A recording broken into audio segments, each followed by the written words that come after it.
Good morning, friends. We will continue with our lectures on chapter 13, magnetic effects of electric current. So, in the previous lecture, we saw that a current carrying conductor produces a magnetic field, right? Then we saw the magnetic field of a straight conductor, of a circular loop, and a solenoid. Based on that principle, yesterday we also studied that a current carrying conductor, when placed in a magnetic field, experiences a force, and that gave rise to the DC motor. Okay, we have done the DC motor. We'll discuss today what is DC and what is AC. So, that was the motor, a device which converts electrical energy into mechanical energy. Now, if we have a device which converts electrical to mechanical, can there also be a possibility that we convert mechanical to electrical? Can electricity be produced? How is electricity produced? Why is electricity produced? So, to answer the questions, let us carry on with the lecture. So, the first thing we need to know about is electromagnetic induction. Okay. Now we learned yesterday, before we go to this previous topic, let us learn what we did yesterday. We found out when a current carrying conductor is placed in a magnetic field, and how it is placed? Perpendicular, because then the force is maximum. So when a current carrying conductor is placed in a magnetic field, it experiences a force. And this is the principle of the DC motor, the motor, electric motor. Now, what will happen when a conductor is moving in a magnetic field or a magnetic field is changing around the conductor? So, this phenomenon was first studied by the English physicist Michael Faraday. Remember this name. In 1831, Michael Faraday made an important breakthrough and he discovered how a moving magnet can be used to generate electric currents or electricity. So today the electricity we use in the house, all the gadgets we use in the house, electric gadgets, are all thanks to Michael Faraday. Before Michael Faraday there were candles, yes, and there were steam engines. So it was very difficult to transfer the energy from one place to another. But thanks to Michael Faraday, he got an important breakthrough and discovered how to make electricity. Now, when we did the chapter of electricity, I told you, electricity is a very convenient form of energy because you can transmit electricity through the wires from one place to another over long distances. Now you can have tidal energy, wind energy, but it is only at certain places. You cannot transfer it. Okay? And solar energy also is available everywhere. So solar cell is a good idea, but electricity is a very convenient source of energy. You can transfer electricity from one place to another through the wires. So how is this electricity produced? Let us look at it. In the diagram shown here, we will understand electromagnetic induction. So what is done here, you can see the diagram, a solenoid is taken. This is a solenoid, okay, a wire, an insulated wire is wound up in the form of a solenoid. Now, to the ends of the solenoid, you are not attaching a power source. When we were doing the motor, you remember we had attached a power source, a battery, to the ends of the solenoid. Here we are not attaching any power source. We have only attached a galvanometer. Now what is a galvanometer? The definition is, a galvanometer is a sensitive instrument that can detect the presence of current in a circuit. So galvanometer is a very sensitive instrument. It detects the presence of a current. So if current is flowing, this arrow will move. And the arrow will move in the direction of the current. So just now the center is a 0. The 0 is always in the center. So this is 0, there is no current. If the current direction is this side, then the arrow will be deflected this side. And if the current director is this side, the arrow will be deflected this side. So here, the direction of the current will decide the arrow. See, the arrow is on this side. Means the current is moving on this direction, in this direction. Okay? So this galvanometer can deflect either to the left or to the right, depending upon the direction of current. Okay. Now let us move to the induction. So we have got a coil with a galvanometer. Now what was the experience of Michael Faraday? The question he asked. If a current carrying conductor can produce a magnetic field, will a magnetic field produce a current? So he took this coil, wound around a cardboard cylinder, and what is he doing? You can see, he is bringing a magnet. This is a bar magnet.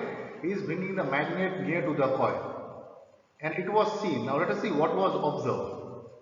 There is a momentary deflection. Means when you are bringing the magnet towards the coil, when you are bringing, remember the word bringing.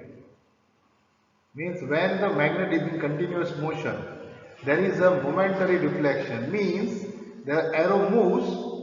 When you are bringing the magnet near, the arrow is moving. As soon as you bring the magnet and stop it, the arrow comes back to zero. So there is only a momentary deflection. And this deflection can be seen only when the magnet is in motion. Now when you bring it, say when you bring it near, when you are bringing it near, the arrow moves to the right. Okay, right. So this arrow, the movement of this arrow shows the current in the coil AB.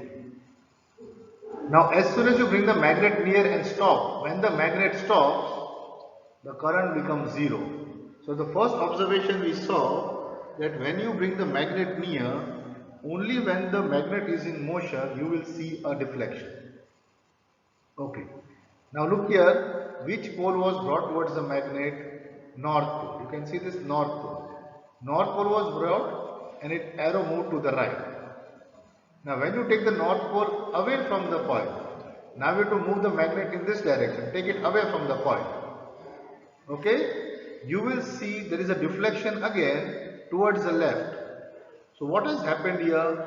When you moved the north pole towards the coil, the arrow moved to the right. When you took the magnet north pole away from the coil, the arrow moved to the left. So the arrow is moving in both the direction, but only when the magnet is in motion. So when you are bringing it towards the coil, it moves to the right. And when the magnet stops, it becomes zero. Then when you take it away from the magnet, it turns left, and when it stops, again it becomes zero. So the magnet needs to remain in motion. Okay? So we assume that when the north pole was brought towards the magnet, the needle went to the right. When the north pole was taken away from the magnet, the needle went to the north pole is taken away from the coil, the needle turns towards the left, but when the magnet stopped, the needle came back to zero. Now in the second case, the coil is kept stationary with respect to the magnet. Means the magnet has stopped, so it drops to zero. So what have you understood through this activity? That when a magnet is brought towards a coil, or the magnet goes away from the coil, then there is a small current in the coil. So only when the magnet is in motion, there is a small current in the coil. Then he kept on experimenting and he saw certain things. What he saw? When the north pole is brought towards the coil, the needle goes left, so the needle goes right. When the north pole is taken away from the coil, the needle goes left. Now what if I turn the north pole into the south pole? If the south pole is brought towards the coil, then the needle will turn left. Because you altered the poles, the direction of the current changes. And if you take the south pole away from the coil, it turns towards the right. Means when you change the polarity of the magnet, I make this south and I make this north. When I change the polarity of the magnet, the direction of the current will change. Also, one more important thing is the speed. This also has to be noticed. If you bring the magnet slowly, the deflection is less. But if you bring the magnet with lot of speed, the deflection is more. Means the relative motion of the magnet and the coil will also give the amount of current. If you bring the magnet speedily and pull it speedily, then the current will be more. If you bring the magnet slowly and take it slowly, the current will be less. So what you can see here, the speed of the magnet means the relative motion of the magnet and the coil, and also the pole, the north pole or the south pole, depicts the amount of current. So this is called electromagnetic induction. So what is electromagnetic induction? Have you understood? But we'll see further to come to the exact definition. Now, the definition of electromagnetic induction is this. When the magnetic flux, now what is the meaning of magnetic flux? We'll see. When the magnetic flux linked with the coil changes, a current is produced in the coil. Now I have put a diagram here, you can see this. This is a magnet.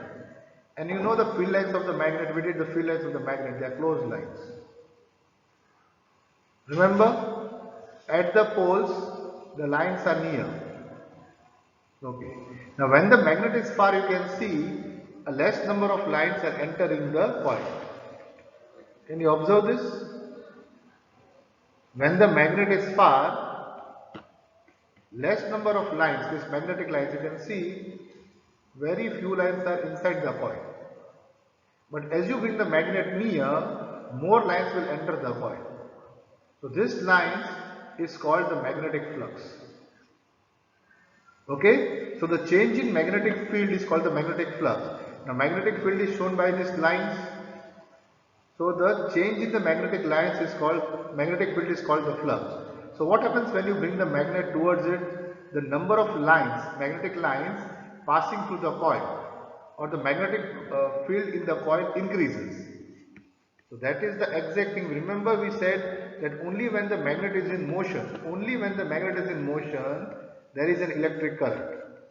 The definition is when the magnetic flux linked with the coil changes. What does linked with the coil mean? The amount of lines passing through the magnet. So when the magnetic flux of the linked with the coil changes, a current is produced in the coil. Now this magnet is brought near and you can see there is a small current. Okay, but here the magnet becomes stationary. The current has become zero. Now the magnet is pulled back. Now there is a current in the opposite direction because the lines which were more are becoming less. So here the lines were less. When you brought the magnet near, the lines became more. There is a change in the magnetic field. Here the lines were more. When you take it back, the lines are becoming less. So there is a change in the magnetic field called the magnetic flux. Again here, after bringing it, it is becoming stationary. So you can imagine, one, the magnet coming towards the coil in motion, there is a current. Two, the magnet has become stationary for some time inside, current zero. Three, the magnet is taken away from the coil, again there is a current in the opposite direction. Four, again the magnet has become stationary, current is zero. Okay, so this is magnetic induction and showing the direction of the current. So I told you, when you bring the north pole towards the magnet, if it turns to the right, and if you bring the south pole towards the magnet, it will turn towards the left. When you take the north pole away from the magnet, it turns towards the left. Means if you take the south pole away from the magnet, it will turn towards the right. Now how can we remember this? You can see this coil. You can see the circles in the coil. You can see the coil in the circle. Now is the current flowing as this arrow is showing like this? Or is the current flowing like this? Who will determine? Is the current flowing like this or is the current flowing like this? Now that is determined by a law called Lenz's law. Now you can see this north pole. When a north pole is brought towards the magnet, the current in the coil will be such that it will repel the north pole. So Lenz's law says the induced electric current flows in a direction that opposes the current that induce it. So, when you bring the north near, you can see the field lines of the north pole. So, here electric current is produced in such a way that the magnetic field of this current will oppose this. So, on this face, north pole only will be made, and on this face, on this side, south pole will be made. Are you following what I mean to say? Is it clear to you? I'll repeat.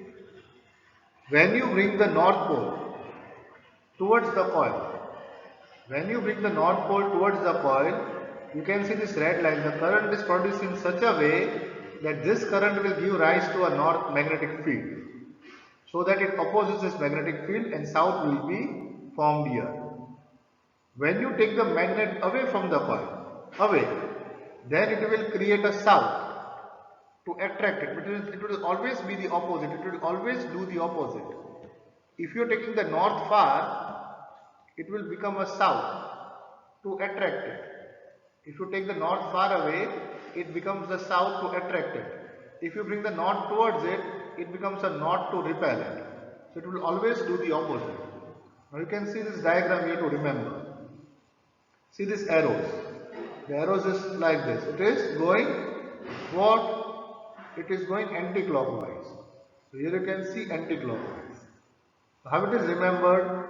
You make an N and put the arrows. So this is anti-clockwise, is the north pole. So you see, when you bring the north towards it, you get an N. When you bring the south towards it or take the north away from it, the current becomes clockwise. How to remember? Draw the S. So clockwise is south, anti-clockwise is north. So that is the Lenz's law. Now read about this man Michael Faraday, who did all the breakthrough in electromagnetic induction.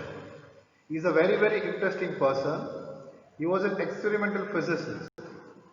But what is more important is how he became a physicist. He had no formal education and he worked in a book binding shop. So in that shop, they were very poor, so he was working in a book binding shop. He used to read books that came for binding. And this is how he developed his interest in science. Now Humphrey Davy was a very famous scientist of the Royal Institute. Okay? So once Humphrey Davy was giving a lecture which Michael Faraday attended. Michael Faraday, you can see the people are coming here, you can see the diagram, people are coming to see the experiments. So in one such experiment, Michael Faraday was looking at an experiment by Sir Humphrey Davy. And after the experiment, he made careful notes of Davy's lectures and sent them to Sir Humphrey Davy. And this scientist Humphrey Davy was so impressed by Michael Faraday that he made him an assistant in his laboratory at the Royal Institute. So this is how Davy got a chance to work, Michael Faraday got a chance to work in the Royal Institute. So in the day, Faraday used to do the work that Sir Humphrey Davy gave him. But in the night, he used to do his own experiments. The experiments on electromagnetic induction. So this was at night time, after he finished his duty, that he stayed in the laboratory and did the experiments, and that is how he gave the famous breakthrough, the electromagnetic induction. So now we see what is electromagnetic induction. We saw what is electromagnetic induction already. When you move a magnet towards a coil, means when the magnetic flux linked with the coil changes, a current is produced in the coil. Now here we will see there are two coils, coil 1 and coil 2. You see this? In the coil 1, there is a power source. There is a battery, a power source. In the coil 2, there is no source, there is only a galvanometer. Now what is done? When this key is pressed, the current passes through the coil. When the current passes through the coil, it will give rise to a magnetic field. So there is a magnetic field. This magnetic field lines will go through the second coil and it will generate a current in the second coil. This is also called electromagnetic induction. So potential difference is induced in coil 2. There is a current passing in the coil 2 whenever electric current through the coil 1 is changing. Remember this word changing. This is very important. When I put the key, the current is passing, but the current cannot pass immediately. It takes time for the current to increase. So when the current is increasing, the magnetic field is changing, and the magnetic field will produce a current in coil 2. But when the current becomes maximum, the magnetic lines are maximum. There is no change in the maximum lines now. So then here the current becomes 0. So remove the key again. When you remove the key, slowly the current will come down and the magnetic lines will keep on decreasing. Again a current will pass through the coil in the opposite direction. When the current becomes 0, this was maximum. Again when the current becomes 0 in the first coil, the current will also become 0 in the second coil. Then again you press the key, again slowly the current will increase. So you have to keep on pushing the key, removing the key, pushing the key, removing the key, pushing the key, removing the key, so that the current through the coil 1 is constantly changing and a current will be produced in the coil 2. Okay, so what happens is, when you press this key, the current in this coil is changing, producing a magnetic field which passes through the coil 2, giving rise to a current. This coil 1 is called the primary coil through which we pass the current, and this one is called the secondary coil in which the current is generated. Again, these two coils will follow the Lenz's law. Okay, so passing a current through one coil generates a current in another coil. This is called electromagnetic induction. Okay, so all you have to do to produce a current in the coil 2 is keep on changing the magnetic field, increase, decrease, increase, decrease, increase, decrease, right? So you can move the magnet in and out of the coil, you keep the coil fixed and move the magnet in and out of the coil, or keep the magnet fixed and move the coil in and out. But in either case, the coil and the magnet both have to be in the relative motion for the current to be produced. Now how will you remember the motion? This will do by Fleming's right hand rule. This time hold your right hand with the index finger, okay, the index finger, the middle finger and the thumb.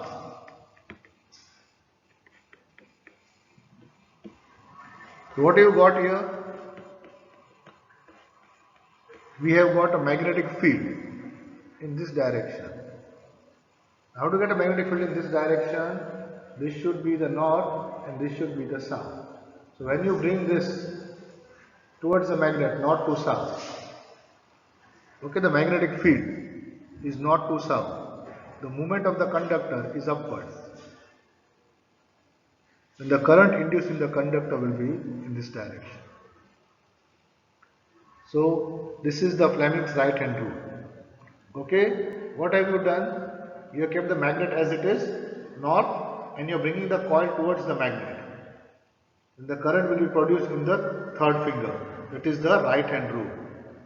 Index finger will show the magnetic field north to south.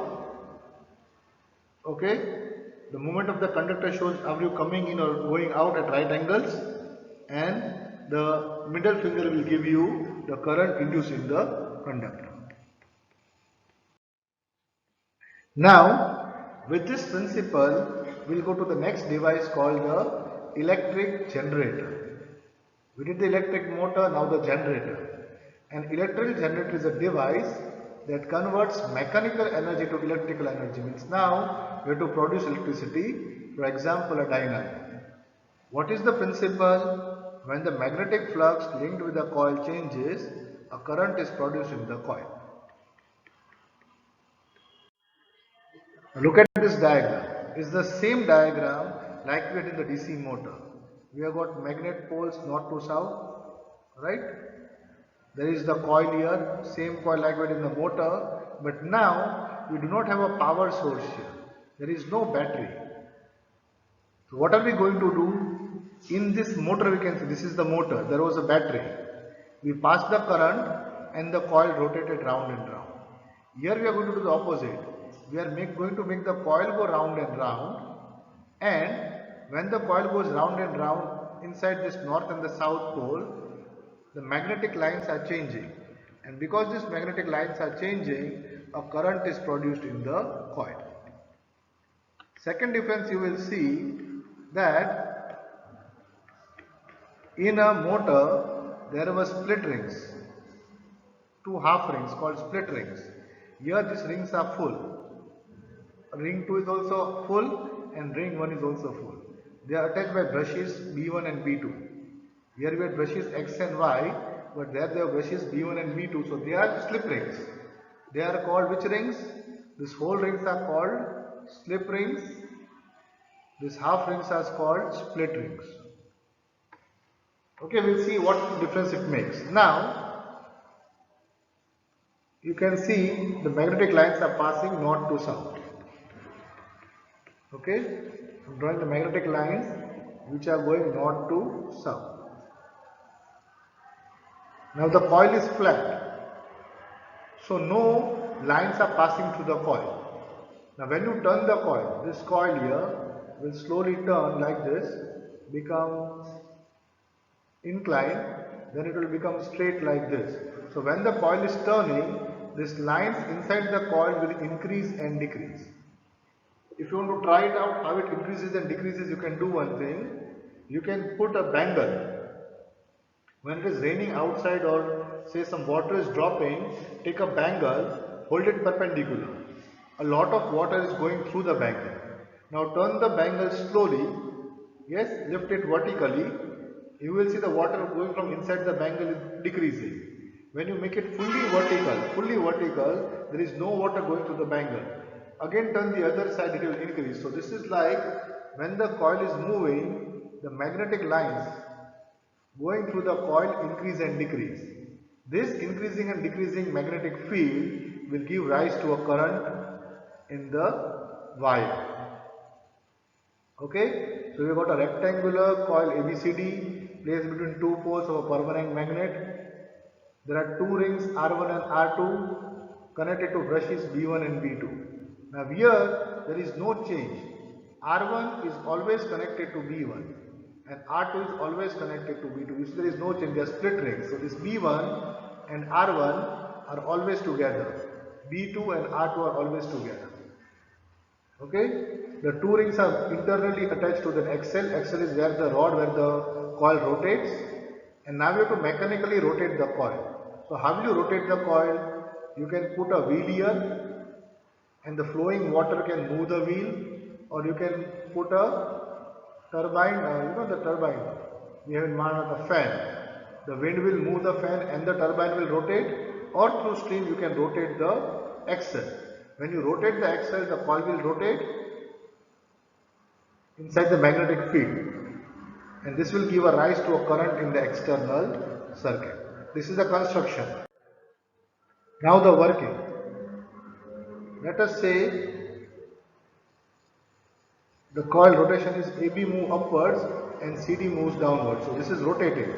And like I said, when it rotates, AB moves up, CD moves down. The magnetic field inside, the lines passing through the coil changes. ABC is rotated clockwise. Now if you apply Fleming's right hand rule, the induced currents are set up in the direction A to B, C to D. The current is going A to B, C to D, coming here, passing through this and this. So the direction of current is to the left. Okay. Now if I increase the number of turns in this coil, the current will increase. There will be a large current. So if I increase the number of coils, the current will be large. After half rotation, what happens? Now CD is moving up. Here CD is there. So after half rotation, the position of the coil will change. After half rotation, what will happen? The position of the coil will change. Means D comes here and C comes here and A comes here and B comes here. Now what will happen? The current was going from B2 to B1, you can see it was going from B2 to B1. This was the direction. But after half rotation, CD starts moving up and AB is moving down. So it is come rotation. Here AB was going up and CD was going down. But now CD has come here, CD is going up, AB is going down. So now the current flows from where? The current will flow because this B2 and R2 are, B2 is related to this one. So now the current flows in the same direction, but this is not B1, this has become B2 and this has become B1. So now current is going from B1 to B2. So at every half rotation, the polarity of the current is changing. It changes in equal intervals of time. It is called an alternating current or AC current, and this is the AC generator. So for some time the current was going like this, then the current went like this, then the current goes like this, then the current goes like this. So current is constantly changing. It is called alternating current. Now you will think if the current is alternating, then the total should be 0, but it is not so. Okay? So what we will do, let us say this B2. B2, let us take B2 means 0. B2 means 0. So this line indicates B2 or R2, whatever. This is the line which we kept at 0. Now when current is flowing from B1 to B2, B1 to B2, B1 is more than B2. B2 is 0, so B1 is more than B2. You can see first the current becomes 0. When is the current 0? When the coil is flat.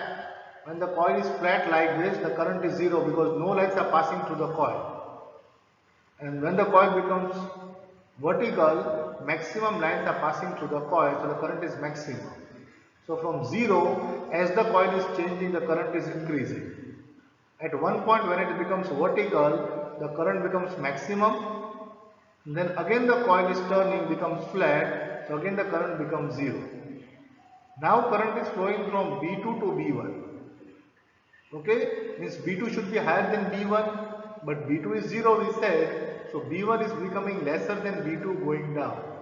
So we kept the B2 at 0 means sometimes B1 is higher than B2 and then sometimes it is lower than B2, higher than B2, lower than B2. So the current is becoming sometimes B1 to B2, B2 to B1. This is called the AC current or an alternating current. Now when we use the split rings, this is the split rings in the motor.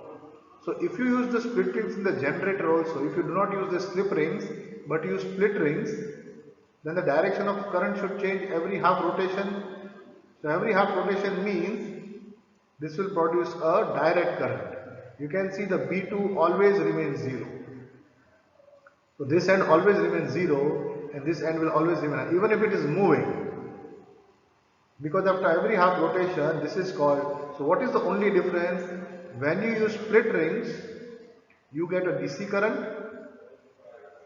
When you use slip rings, you get a AC current. The same with the motor. In this motor, if you use split rings, this is called a DC motor. If you use slip rings, it will be called a AC motor. What is a DC current? Which does not change the direction with time, goes in one direction. And we use a split ring commutator for DC, where one brush is at all times in contact with the arm moving up in the field. So when it is moving up, there is only one arm. This side of the coil moves up. So current is this moving up, and this in the split rings, only one end is connected to moving up. Only one. So there is a direction of current is only one. But here there are slip rings and the coil is changing the direction. So unidirectional current is called a DC generator. So in the DC, the current flows in always one direction. In AC, it flows in alternating directions. Now, DC, in a mobile batteries, electronic TVs and all, we use DC current. But the DC current is only 5 volt, 2 volt or 12 volt at maximum. But the AC current can go at higher voltages. In India we have 220 volt AC current. Okay, at 50 Hertz. 50 Hertz means there are 50 cycles per second. So there is a change in every direction. Every 1/100th of a second, the direction changes. So 50 hertz means 50 cycles per second. One cycle is going up, coming down and back to 0. This is one cycle. So there are 50 such cycles in our current. Okay. But why use AC other than DC? Because DC generates a lot of heat. When the DC voltage is more, it generates a lot of heat.